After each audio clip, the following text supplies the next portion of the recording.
Buen día, ¿qué tal? ¿Cómo están?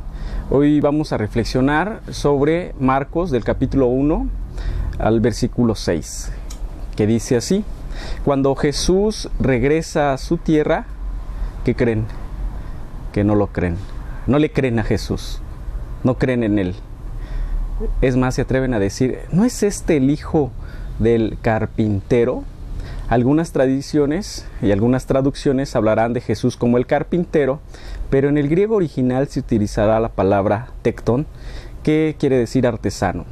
Jesús va a ser carpintero, albañil, herrero, va a ser todo esto Jesucristo.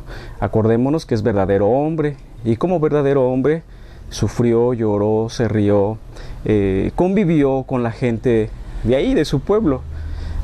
Y cuando Él regresa, lo conocen. Vamos a tratar de entender esto, porque desde acá vemos a Jesús como un sabio, como un maestro, como el fundador de una iglesia. Vemos a Jesús de Nazaret como Dios, y de pronto se nos olvida quitar, o dividir más bien, entender que Jesús fue verdaderamente hombre y verdaderamente Dios. Para entender esto, tendríamos que voltear a ver a Rabí Hillel, un siglo más o menos del tiempo de Jesús. Yo creo que Jesús iba naciendo cuando Hillel ya era un sabio, pero Hillel, hay que observar que, según lo que dice Joseph Klausner en su libro, Hillel, el rabino, quería ser precisamente un tzadik, un profesional, un maestro de las Sagradas Escrituras, y para eso se necesitaba mucho dinero, pero mucho dinero.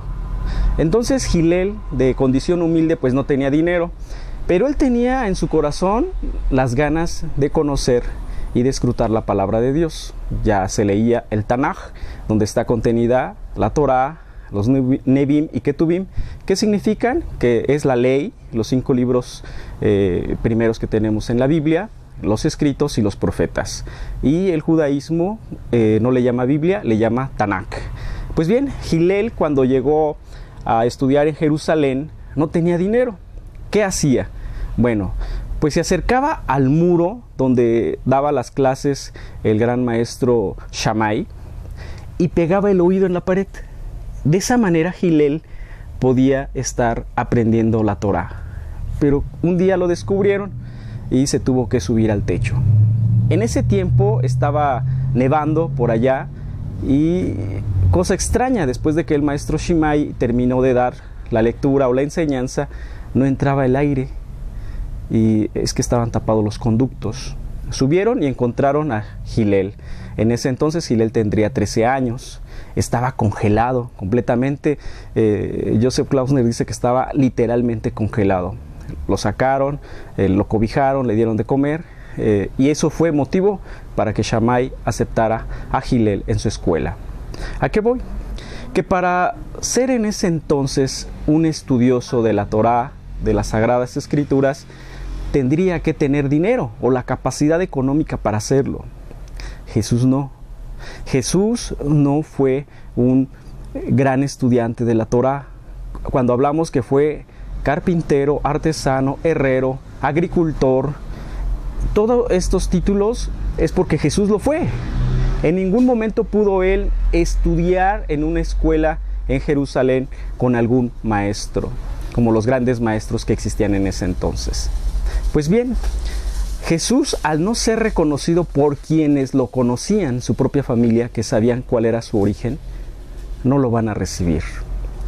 Y ahí va a entrar algo para nuestro tiempo, una reflexión para nuestro tiempo, que es: ¿cuántas veces nosotros, por pensar que lo sabemos todo, no permitimos que Jesús entre a nuestra vida? Y decimos, ¿quién es Jesús? Porque inmediatamente relacionamos Jesucristo, iglesia, iglesia, sacerdotes, sacerdotes, institución eclesiástica, y por lo tanto nos cerramos y cerramos nuestro corazón a Jesucristo. Es bien importante que nos demos cuenta que Jesucristo no es un revolucionario, pero va más allá de ser un revolucionario. Jesucristo no es un intelectual, pero va más allá de un intelectual. Es el que ha partido la historia en dos, antes de Cristo, después de Cristo. Y hoy Jesús nos ha dejado una enseñanza de vida porque Él es el que contempla la vida. Si tú y yo ponemos nuestra mirada en Jesucristo, seguramente todos los antitestimonios que hay en la iglesia no nos van a importar, porque entonces nuestra mirada está puesta en Jesucristo y podemos aceptar a todas las personas, absolutamente a todos, y el mensaje primordial de Jesucristo es el amor. Si amas a los que te quieren, ¿qué mérito tienes? Si amas a los que te odian, ¡wow! Ese es el motivo por el cual tú y yo podemos decir que somos cristianos. Pues bien, te invito para que juntos reflexionemos en la mirada de nuestro Señor Jesucristo. Que Dios te bendiga, que tengas un buen día.